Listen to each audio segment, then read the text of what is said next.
3, 2, 1. You ready? You're listening to the Real Pineapple Podcast Network.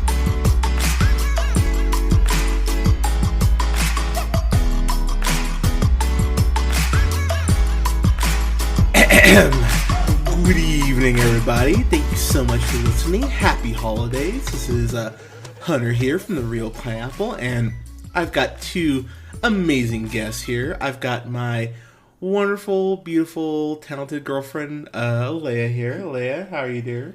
I'm so happy that movie's over. Right, and I'm here with fellow podcaster, movie reviewer, Twitch streamer, generous lover, co-host Jack of all trades. That's right, damn straight. Co-host of his own podcast, On the Fly with KJ and OJ, which you can go and check out on SoundCloud. I actually just I'm going to do a solo review for Rise of Skywalker, but you can check out my contributions on the review they just did for Rise of Skywalker, over 3 hours, so listen to it on the car trip. Yep. OJ, how are you, sir? I'm good, man. I'm good. I'm not at the theater. So I'm really happy you guys are here because so OJ and I have known each other a couple years. We met at work and at our day jobs.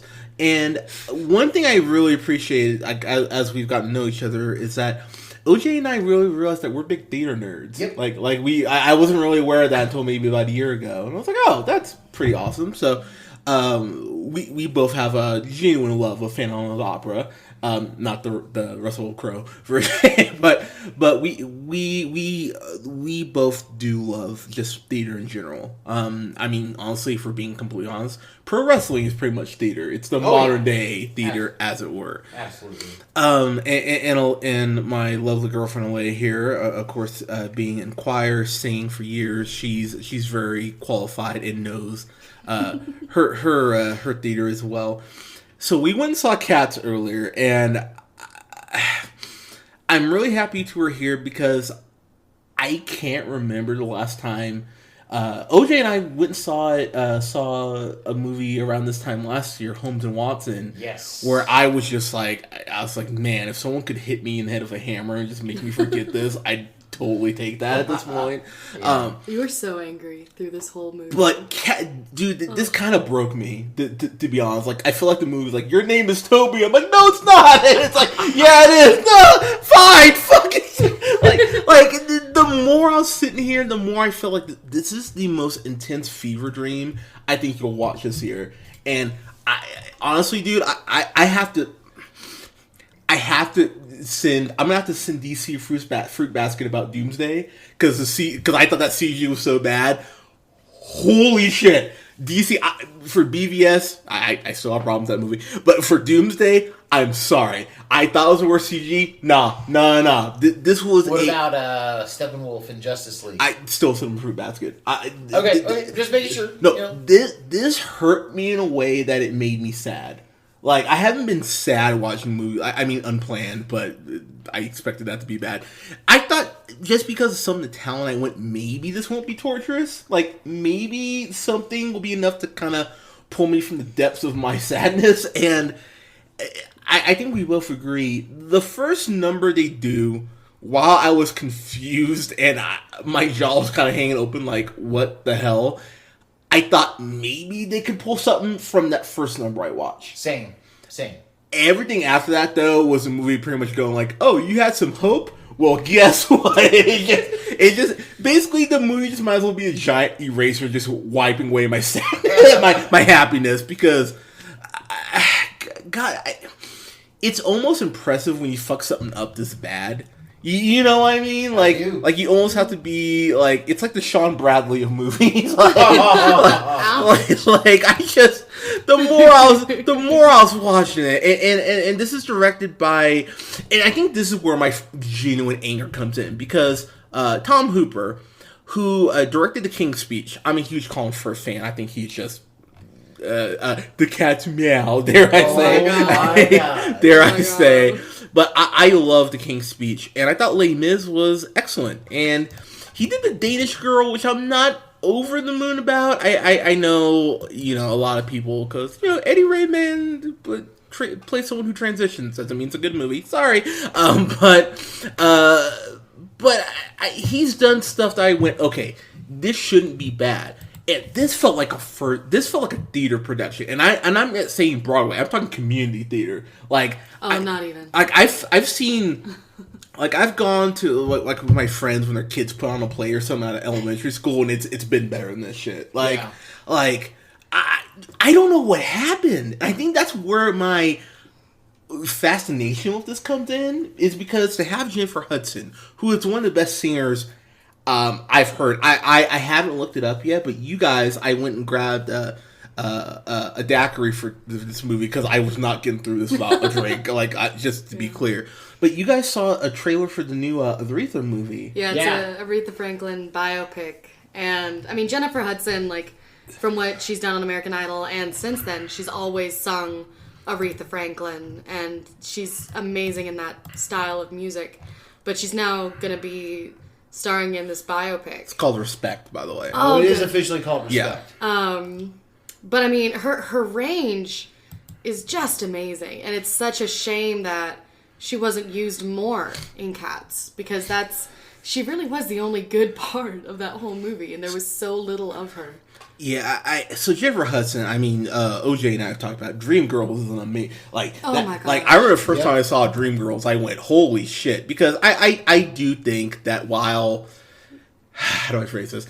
I think Beyonce is a very good singer. I don't think she's as great as a lot of people think she is. I always thought Michelle Williams was actually the best singer out of the three in Destiny's Child, and then Kelly Rowland and then Beyonce, if I'm being honest. But Beyonce obviously has the stage presence. But when you see Jennifer Hudson in Dreamgirls, like Beyonce singing, and then Jennifer Hudson kind of goes, "Oh, I'm actually as good at this, if not better," and she snatches the baton right back. And I just found that insanely impressive, because Beyonce has that aura about her where you would like kind of like a Kobe in his prime, Jordan in his prime, where, you know, why would you even step to him? And Jennifer Hudson's like, no, I got this. And I had so much admiration for having that much confidence in your abilities that early in the game.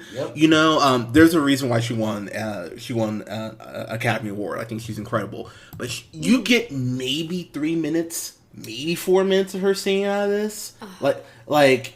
And OJ, we talk sports all the time, man. Like, if you have someone who's your heavy hitter, the concept of you bitching them is just, it's confounding to me. So I get that, but that's how the musical goes. You know what I mean? Like, like it's not so much a they're doing I mean, that's just how the flow of the whole entire musical goes. Because I saw this live and in person once. Yeah. So I mean, I remember watching the PBS Broadway version of Cats. And I get what you're saying, but this is where I would kind of counter. And I'm going to use one of your favorite movies of the year to kind of bring this up. So you talk about something like Alita. Yeah. And while, you know, animes are obviously, you know, differently paced from like a standard movie, you know, there's they tend to be more exposition heavy in the middle parts and all that. And while I found that with Alita, and there were points where I was like, okay, they clearly, like, Robert Rodriguez clearly knew I have to kind of keep this moving for as much exposition as I'm going to have. So he knew how to take the best parts from the anime, enhance them, and adapt it for screen. So, sorry, real quick. No, go. Are you asking, or are you saying that it should have been enhanced in general? Yes. Okay, so that's what I was wondering. Because, because if you're making that, if you're saying you want it enhanced, I completely agree. And I think that's where my big frustration comes in. I go, okay, and let's be clear, like, Cats in general, it's more about the pageantry than anything. There's really not a plot to even the fucking original. Like, even kind of going through and watching some clips this morning, I went, oh yeah, this is kind of just one music number to one music number to one music number.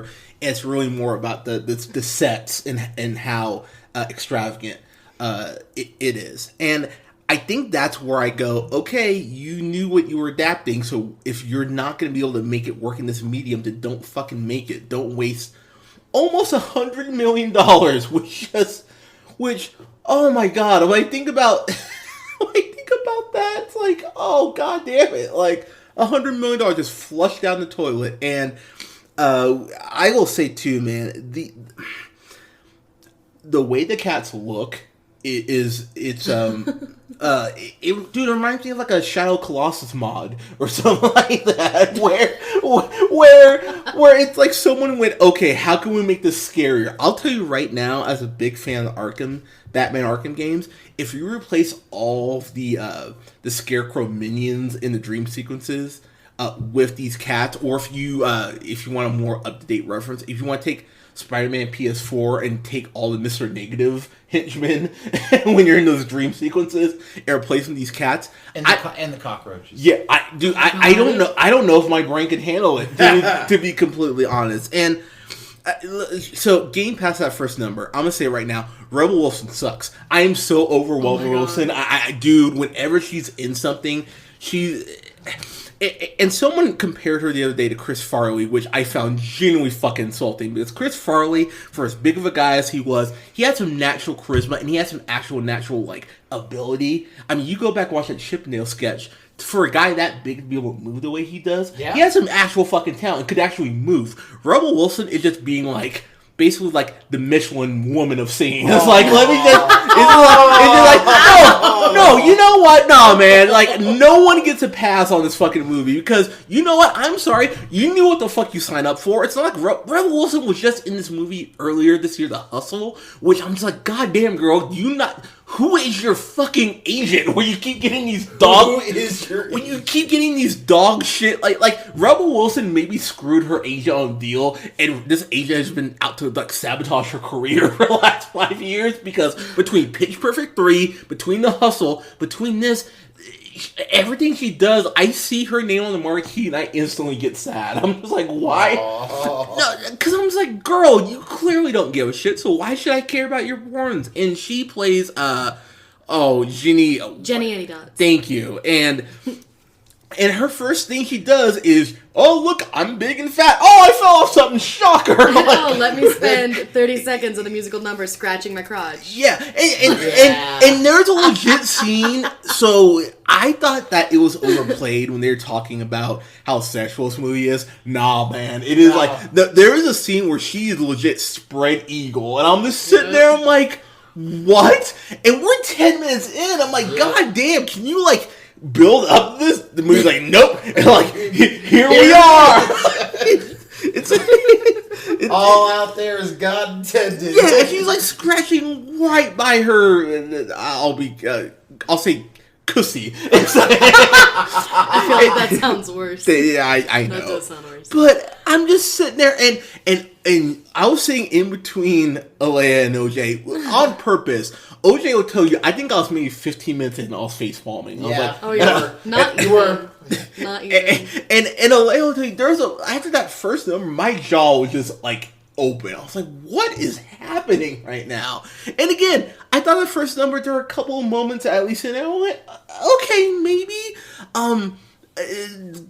Going to the next one, Rum Tum Tugger, who's played by fourth-rate Neo, Jason Derulo. I'm gonna tell you right now, why is Jason Derulo in this?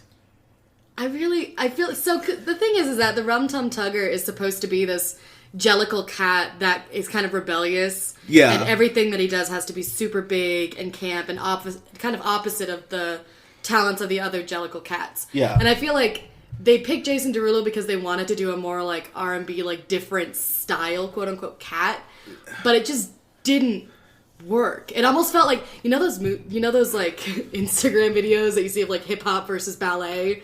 Like that's what this whole movie like felt like to me. Whenever Jason Derulo was in the scene, it was like they were trying to compare different genres. Okay, it just did not work. So honestly, if you're gonna go ahead and like have like Rum Tum Tugger in it, what was the main cat's name? Victoria, wasn't it? Was it Victoria? Yes. Yeah, it was Victoria. Have Victoria be afraid of Rum Tum Tugger and get Chris Brown to be in the fucking movie. At least you could dance. But I mean, that's what she'd say. But I mean, but yeah, fuck Chris Brown, by the way. Like, but. He's such a good... Hey, I haven't forgotten what a piece of shit. Oh, no, I didn't... Yeah. I know some people like, oh, new Chris Brown album. Okay, has he apologized to Rihanna? I'm sorry. Has he paid NBC back for that window he broke at Temptation? Just saying. Just fucking saying. Yep. Anyways, but and then we get to so the one thing I genuinely love is too strong that I didn't love anything about this. The one thing that made me laugh was Gus the Theater Cat, played by Sir Ian McKellen. Now, I want to put this out there. Sir Ian McKellen, he did Mr. Holmes like I want to say like 4 or 5 years ago. Mm-hmm. Really good movie. As a Sherlock Holmes fan, I think you should watch it, OJ. I think you'd enjoy it. Fair.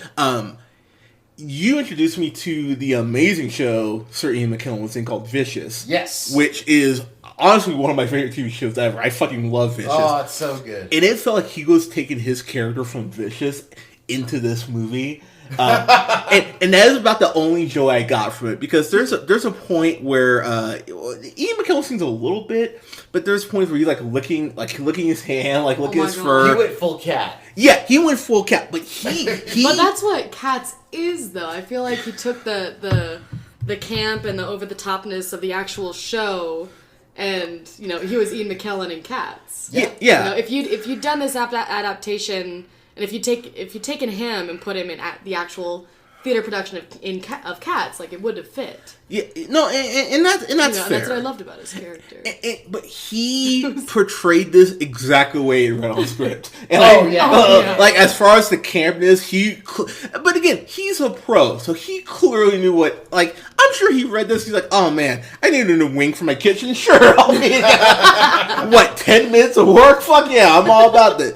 Or screen time. You make up in post, perfect. Yeah, get it. Perfect. Oh, God. Hysterical. Oh, God. Thank you. Okay, real quick. I do want to talk about all the hissing. Oh, my God. There's a lot of it. It is so shitty sounding. There's not a good one out of all of them.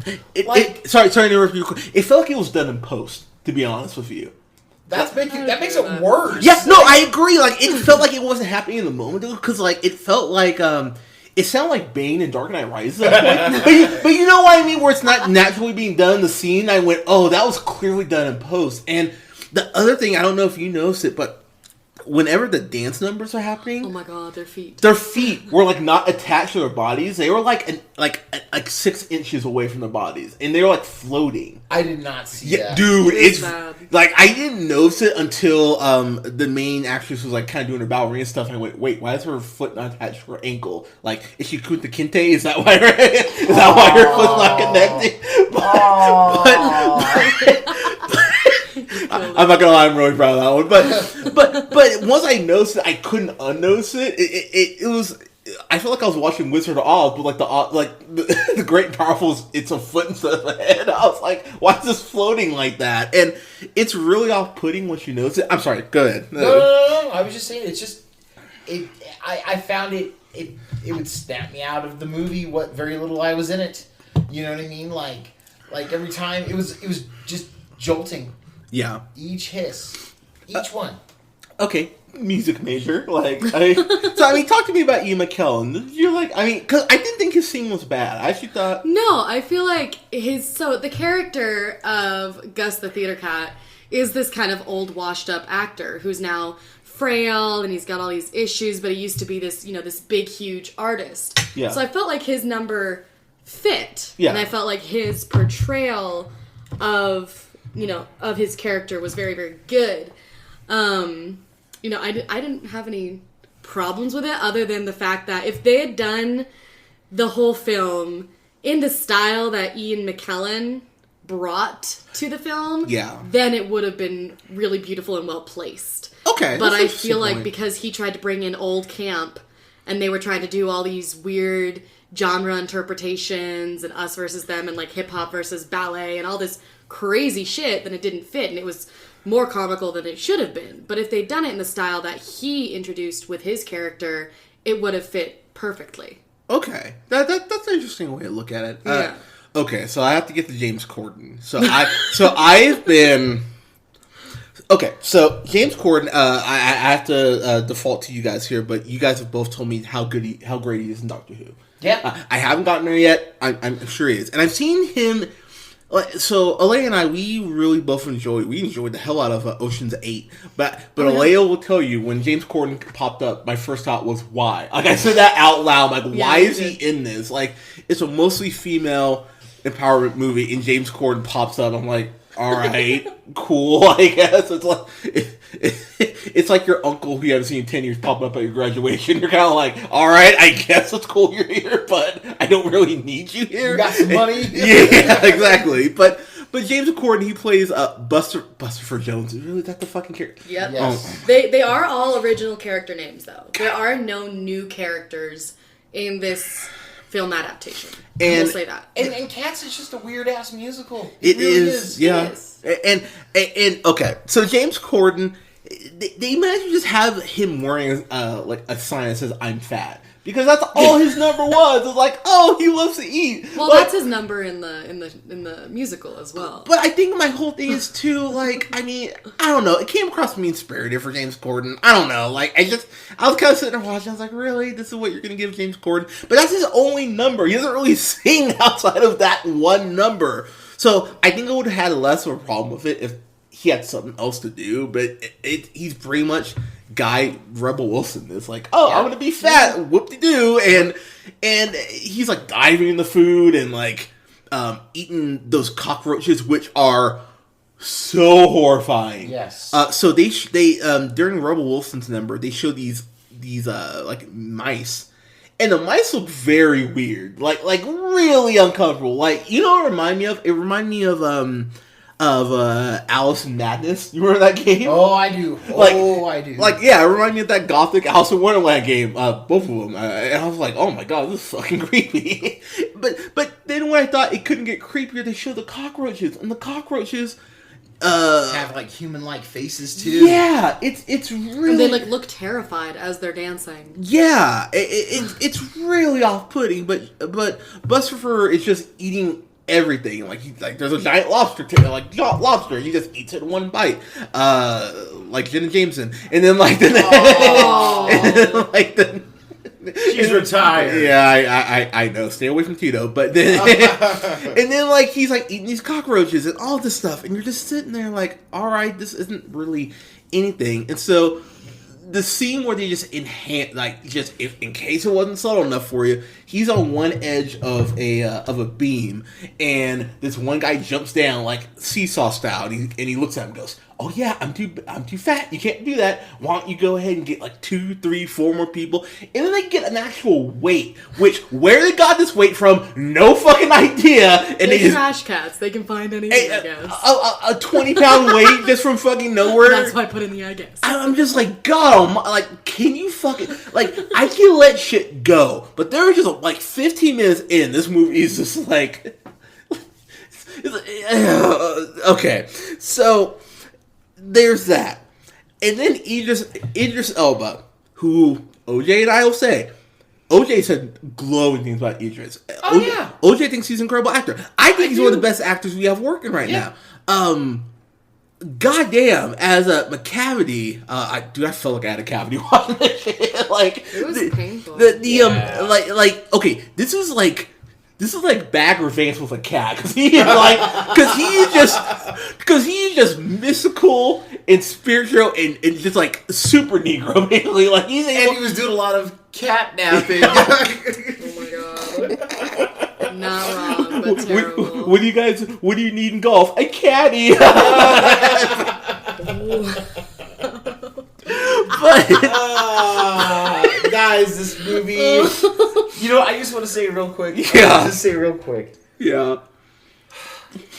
When the time comes, ladies and gentlemen, watch it once in 4K. If you don't go to the movies, watch it in 4K one time and experience the fact that somebody A greenlit this, B made it, and C released it. Yeah, I God, like. And also how he like magically keeps stealing people away. Like it's like, nothing. That was the whole meow. No. He did it. Because like in the show, he does in this show, his only like mystical feature is that he has the power of levitation. Yeah. That in the original Cats, that is his power. Yeah. But then in Cats, he like snaps his fingers and they just like transport themselves to a barge in the middle of nowhere. He's in the Thames. He's basically Nightcrawler from X-Men. Because at the rate he just pop it up like, gotcha, bitch! Ah! We'll call him Cat Crawler. Yeah. Cat Crawler. But the way he's able to just like pop it, and by the way, okay, so I think.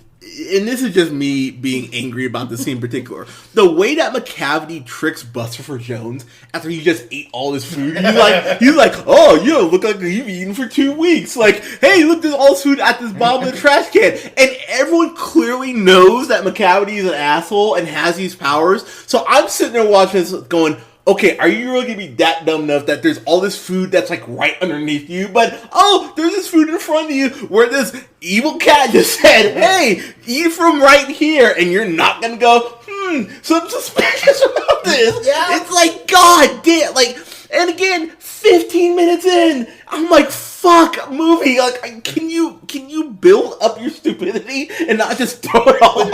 That's how the musical kind of flows, man. No, and I get, so, okay, I hate saying that though, but it's like it's an overrated musical too. Like I'm gonna be the one to say it. Clearly, I never understood the reverence people have for the musical. Yeah, and when you have something as oddly faithful as it is, yeah, that's a good way to put it. You see what I'm saying? I do. Like. How the fuck does this even become this humongous smash on Broadway? Granted, some of the songs are amazing, and I'm not discrediting. Memories is the one. Okay, so that's where I just went. I'm done. I threw my hand up because when Memories start, that's like the one song everyone knows is Memories. But the problem is, like, so they have a new girl here introducing Francesca Hayward as Victoria. She's like our avatar, our CATatar. And I will say, and we talked about this off mic too, the fact that if there's anything good that could potentially come from this, it's the fact that she, looks back on this in 10 years when she's a star, where she's on Broadway proper or doing whatever she wants to do. Hopefully she's successful at it, and she kind of laughs and goes, oh, hey guys, remember the time I did Cats? Maybe this is her foot, her head in the cat door. Oh my god. And maybe this is enough for her to get something else. Maybe, they're doing a Wicked movie. Maybe she gets something in that. Maybe this is her audition and someone sees this and goes, okay, girl, this wasn't your fault. Like, so maybe this is her start of something. But honestly, though, I don't think they gave her enough to do in this. Alea, and please correct me if I'm wrong, there's one new song in this, right? There is. There's only one new piece. All of the others are recycled, and the whole kind of soundscape of Cats in the original is they use certain themes throughout the film, depending on what you're kind of watching. Mm-hmm. So Andrew Lloyd Webber and Taylor Swift collaborated on the song Beautiful Ghosts, which was in the film sung by Francesca Hayward, and then in the credits and the official release of it was sung by Taylor Swift, obviously, because she's got to put her name on fucking something. Like years. But I felt like I would have loved the song much more if it didn't feel as doctored as it was in the film, because you listen to it and all you can really hear is high notes and a hell of a lot of auto-tune that's added in there to try and make it as correct as possible. And I would have loved if it had been a very more raw introduction of this new piece done by Taylor Swift and Andrew Lloyd Webber, kind of because it was kind of presented as kind of a tail end, the beginning of Memory. Tail end. And I wish it had been more raw, not so much in the way they said it, but in the way that that she sings it in the scene, because it just sounds so unbelievably auto-tuned. Like, there's no way that you could have loved that piece because that's all you could think about. So, we were talking about off mic. You were saying that Taylor Swift's character as Baba Luna. Bombalurina. Baba Lorena, thank you. All these names are super hard to say. Right, I know. Just like, can you make these? Idris Elba is Dave. I mean, he's Lucifer. Yeah, there you go. Which I'm blanking on the review of that, but shout out to that person.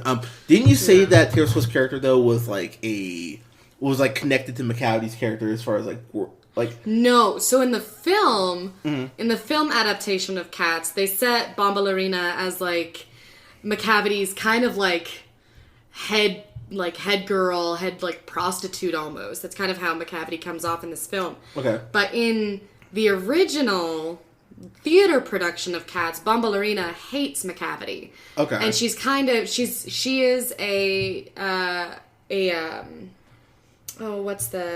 what's the name of it? The Jellicle cat. But she kind of plays along with all the like catty girls. Nice. and she also like hates Grisabella but learns to love her, and she's kind of in that vein. But in this film, she has to come off as this like hypersexualized, like I'm McCavity's girl, and like I'm gonna help him do all of his evil schemes. Like she's a Bond girl, but like a cat. Okay, like so you know what? It's funny you bring that up. You know what it reminded me of, and OJ, I think you'll appreciate this comparison.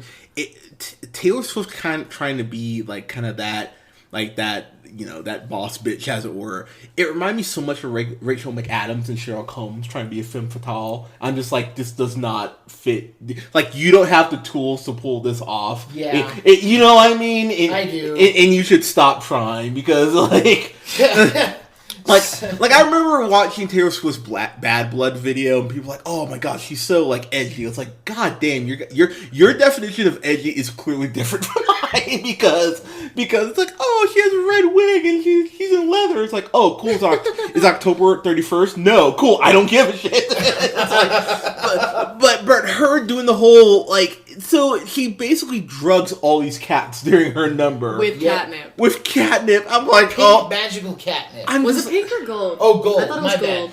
Was it a pink can or something? Yeah, it was like a pink bedazzled like mixer, like tumbler. Yeah, that's what it was. Yeah, I was like, and she's like pouring catnip out of it. Yeah, and by the way, these cats, none of the cats were like running away when they see one cat getting drugged and going like, that's peculiar. It's like all the cats, they might have just like opened their handle like in a Shawshank and be like, oh, let the glitter rain down on me. It's like. But like, and I know some people say that's cat picking.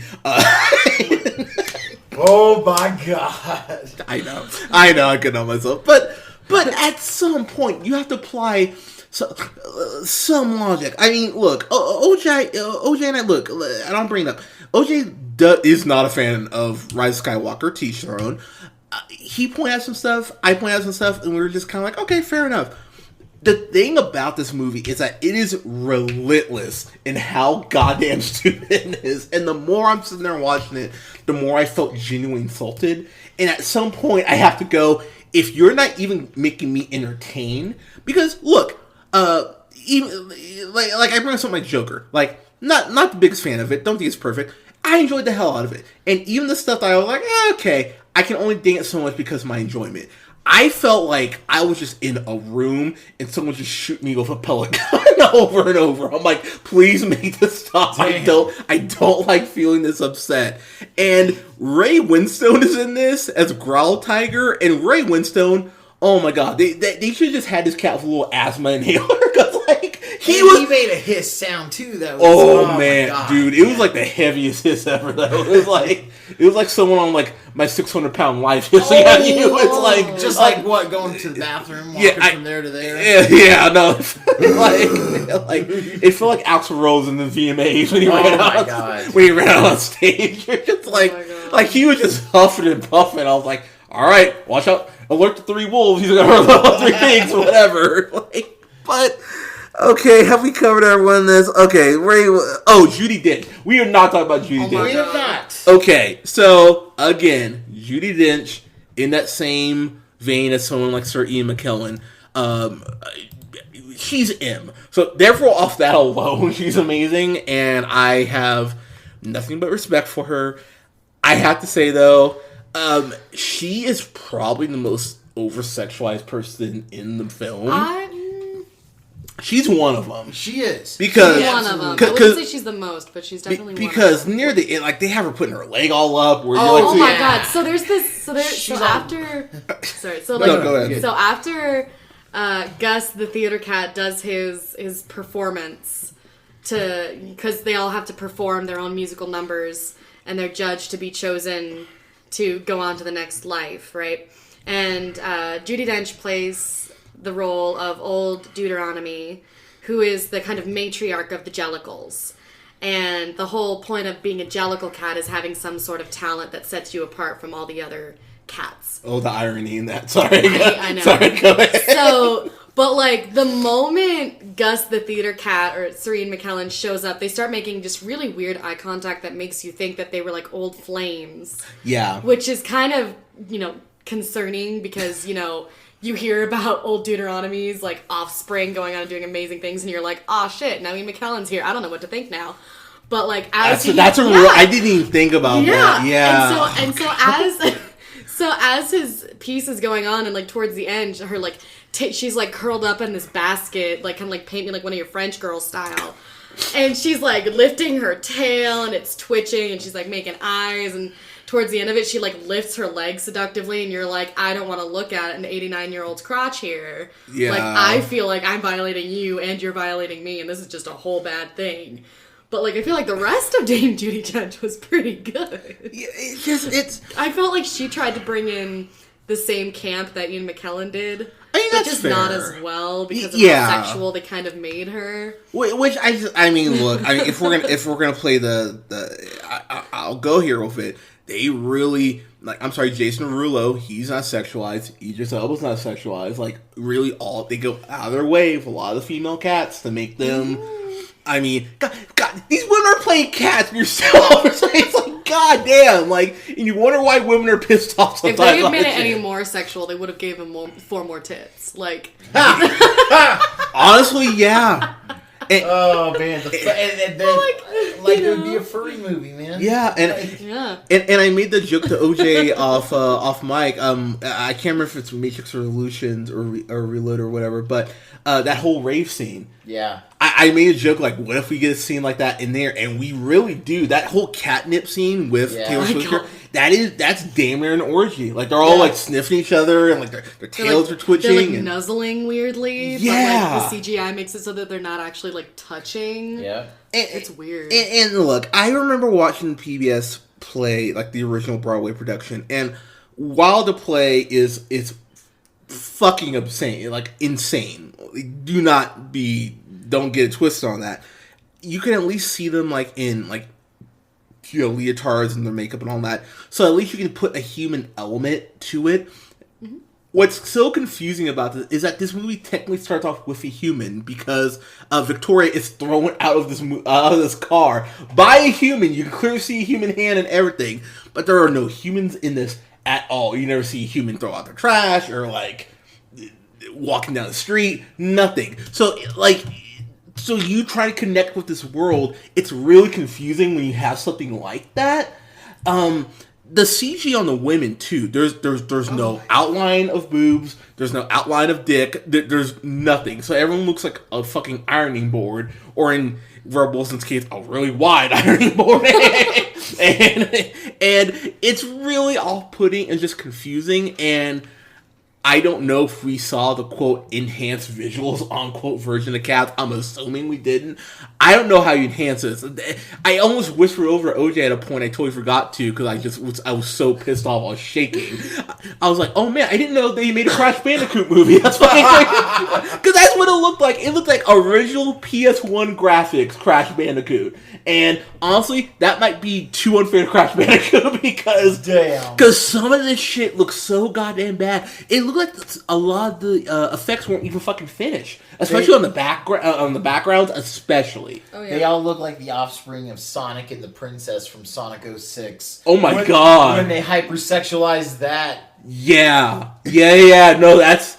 Oh god, I didn't think about that. You know, also, I would have rather watched the original song design for a full movie and watch this movie. God. And that original song design looked like shit, and I would way rather watch that. This just, the more I was sitting there watching it, and again, OJ and Alea will tell you, because we all saw this together, I was shaking my head. I said, what the fuck, out loud at least twice. Yeah. Must have been more than that. I was squirming. I was seething. There's a point I was sitting legit on the edge of my seat, just looking at the screen, shaking my head. I was trying to OJ at one point. I word for word said, I don't know how much more I can take of this.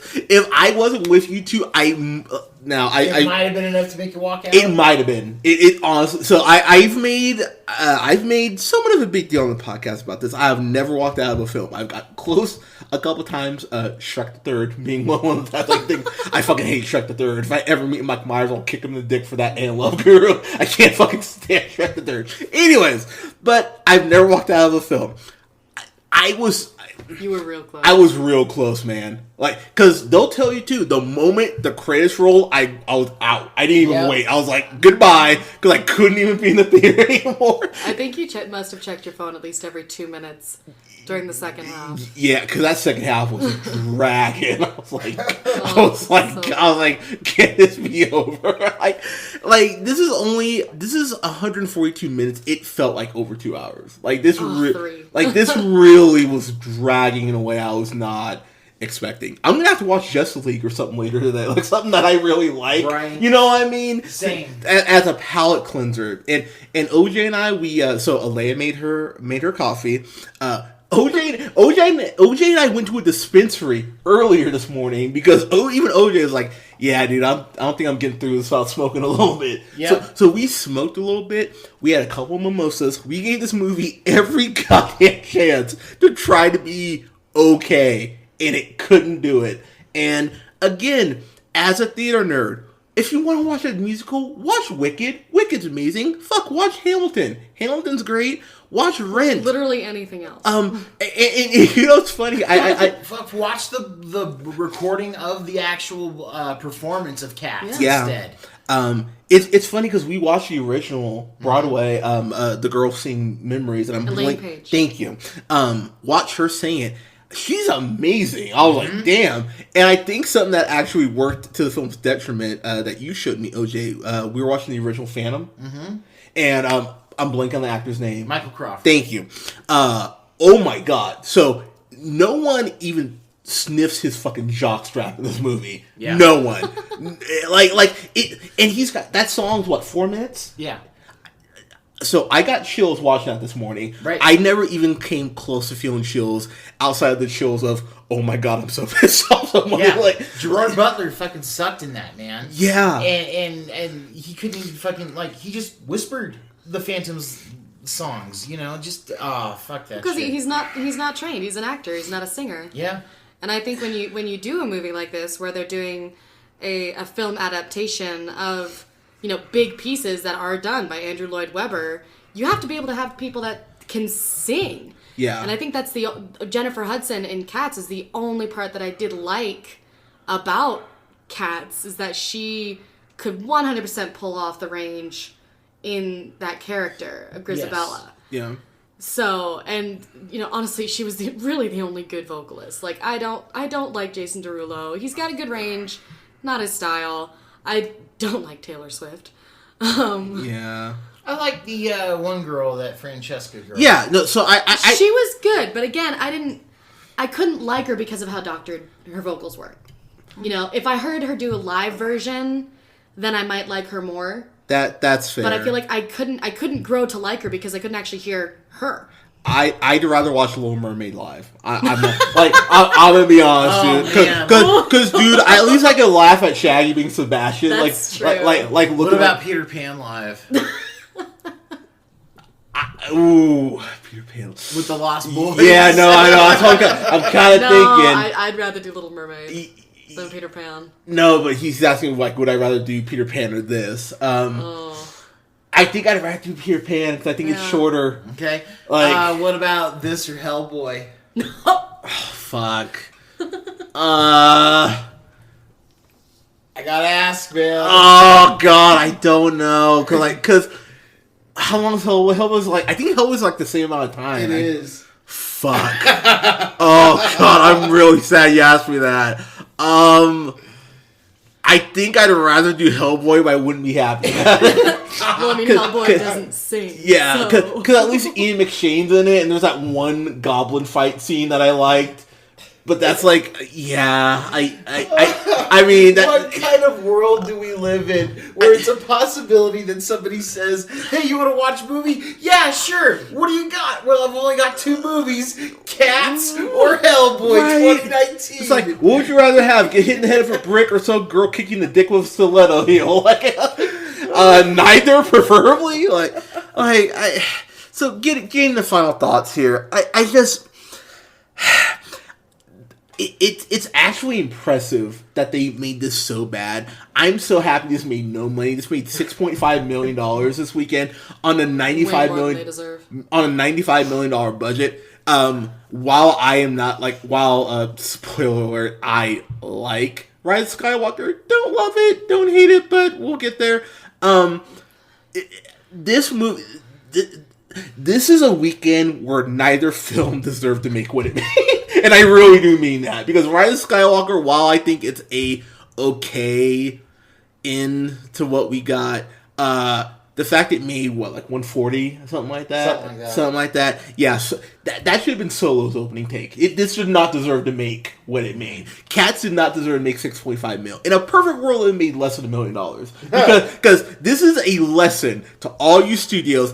Fucking Universal did this shit. Like, maybe Universal just did this to make a movie worse than The Mummy. Like, maybe that's their giant master plan. I wonder, so, Amblin Entertainment was plastered up there, right? Yep. You think, like, they're like, hey, Steven, we need you to watch Cats before we release it, or, like, before we unveil it to the public. Oh, I'm sure it's fine. Go ahead. Dude, I'm gonna be honest, man.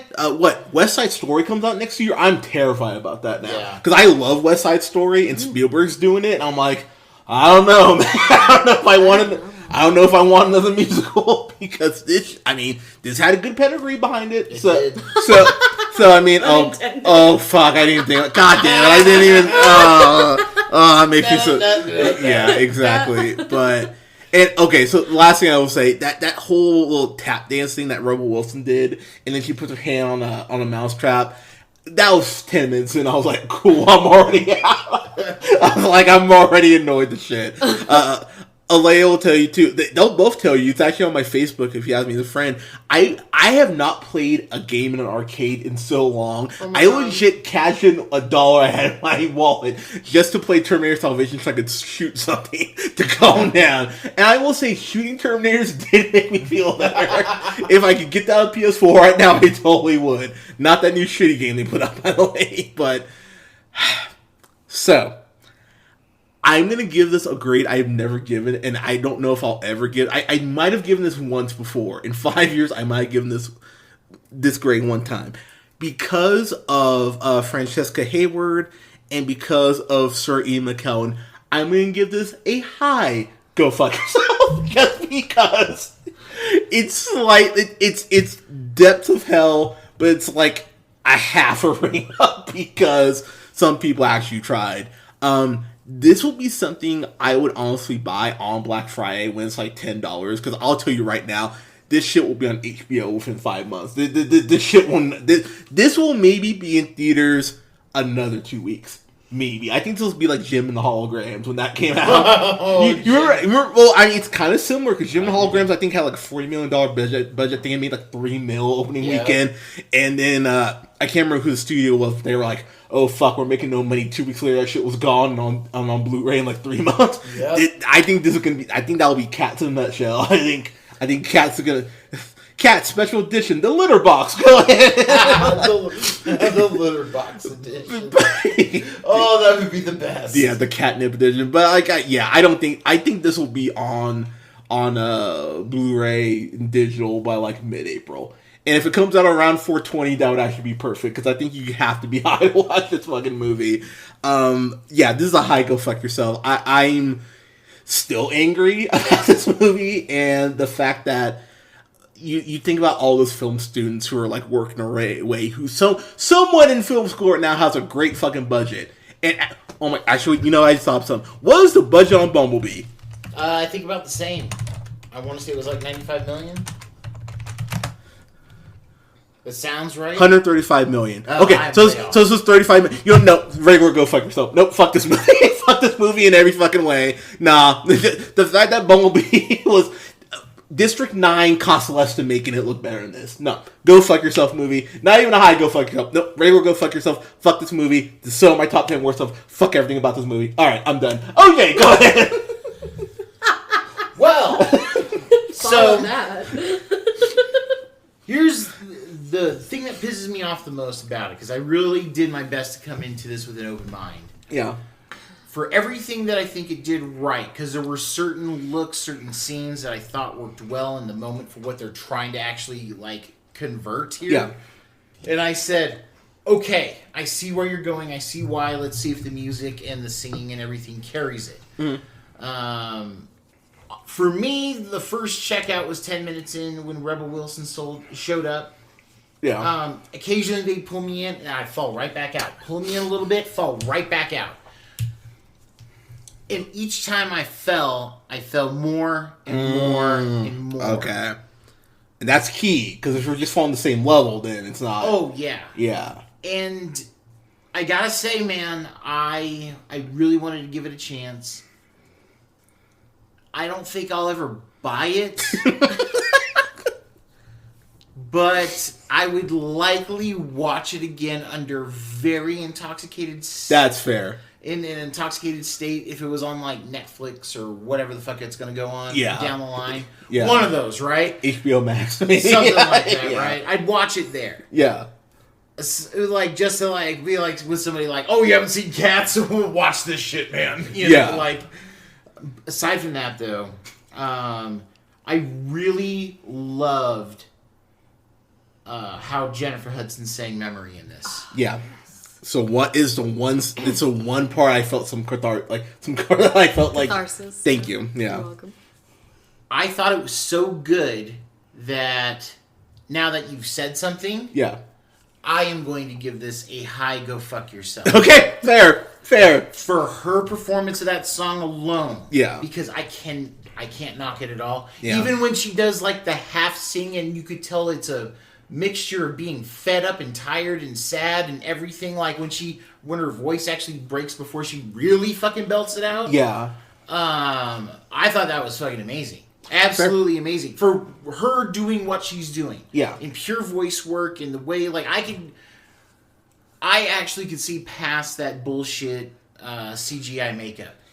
You know what? Okay. And I could see her, I saw her do that. Okay. Because it's that good, it has to be a high go fuck yourself. Okay, I'm out. Retraction. A high go fuck yourself. I think that's a fair. No, I think that's a fair point, because I think what got me on that scene was her little nose break before she ramps up, and that did give me chills. That's fair. A high go fuck yourself. So there you go. Oh yeah, dear. Okay. So I went in with this with just outside of what I'd heard off of the rest of the internet, I went in with pretty high expectations. Okay. Just because of Jennifer Hudson and Judi Dench and Ian McKellen alone. Yeah. Just because, Jennifer Hudson is one of my all-time idols. Fair. Not just as a vocalist, but as a person. She freaking works it. But I couldn't help but watch all of these huge, extensive dance numbers. And I'm like, they're trying to do dance numbers like West Side Story, but it's just because the way they're bouncing off the walls and the way they're kind of playing with this kind of background, this kind of back alley sets, it definitely felt like West Side Story. So if the movie had been done in semi-original costuming, no CGI, with that choreography, then it obviously would have gotten a much, much higher grade. But I'm going to give it an F. And the only reason that it's staying out of the fan-fucking-tastic, or the, fucking terrible, whichever one... Yeah, go fuck yourself. The go fuck yourself realm, is because of Jennifer Hudson and Sir Ian McKellen. I wanted to love Judi Dench's character, but again, she was supposed to be this huge matriarch, and instead she kind of came off as this, weirdly campy, old sex maniac almost. fair. You know, An and old sex. The scariest kind. So for me, right. So I mean, for me, it's gonna be an F. But again, like Jennifer, I mean, it's almost worth suffering through the entire movie just to watch Jennifer Hudson open up her in her range, because that's a freaking hard piece. Yeah. You know, it goes up to an E flat 5, which to you guys means nothing, but you gotta have a belt range. But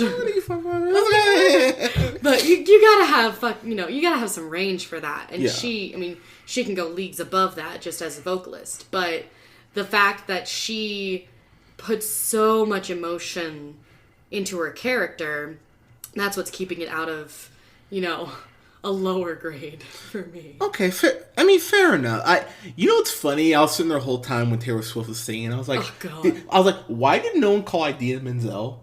What's that? When I was thinking about Taylor Swift's number, I was like, why did no one call Idina Menzel? You know what I mean? Mm-hmm. Like, did no one listen to Let It Go and go, maybe we should get her for this music? You know what I mean? Like, yeah, I get that. Now granted, maybe the conversation was like, hey, why don't you be the cat? And she laughed and hung up. And maybe that's what happened. But for this movie, and I get you have to sell tickets, but you gotta get people who can actually do the goddamn job too,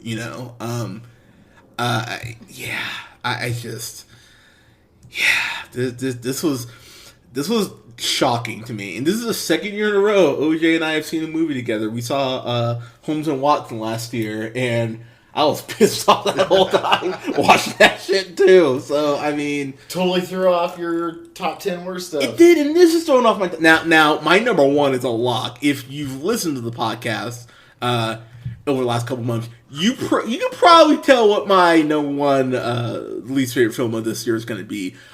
Spoiler alert: it's very propagandish. Woo! So I'll just say that. But yeah, this is going to go high on the list, man. I was just very irritated watching this. Again, if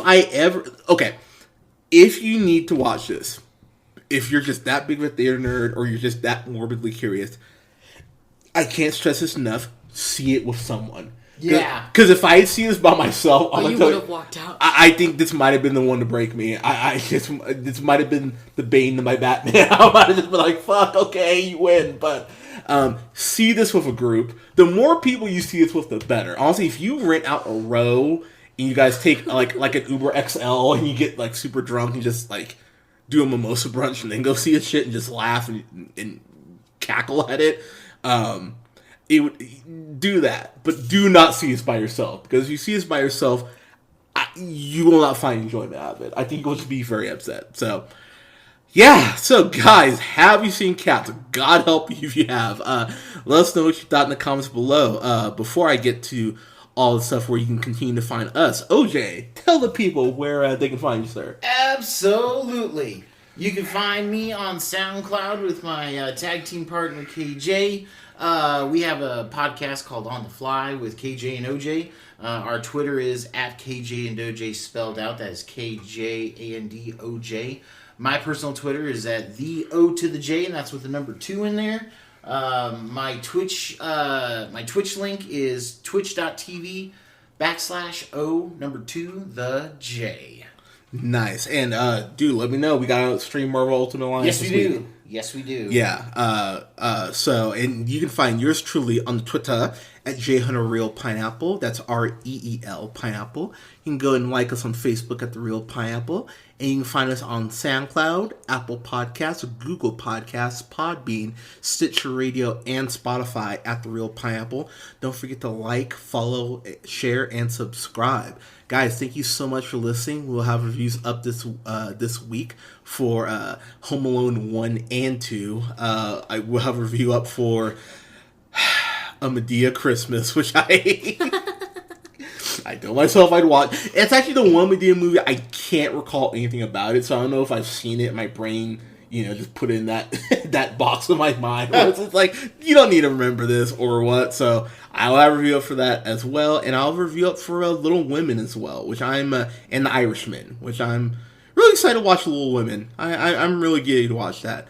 We won't have a review for 1917 for a couple weeks because unfortunately they are not playing it in Reno on Christmas Day because it's a limited release on the 25th, which I was fucking pissed to hear about. So, yippee! So it won't. I believe it comes out nationwide weekend of January 10th.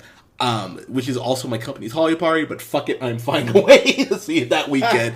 Dude, I want to see 1917 so bad. It looks amazing. Yeah. As do I. Yeah, so we'll have a review for that as well. But guys, thank you so much for listening. No matter what you believe in, no matter what you support, I hope you have a great holiday season. Please be safe, take care of each other, and we will talk to you guys soon. Take care.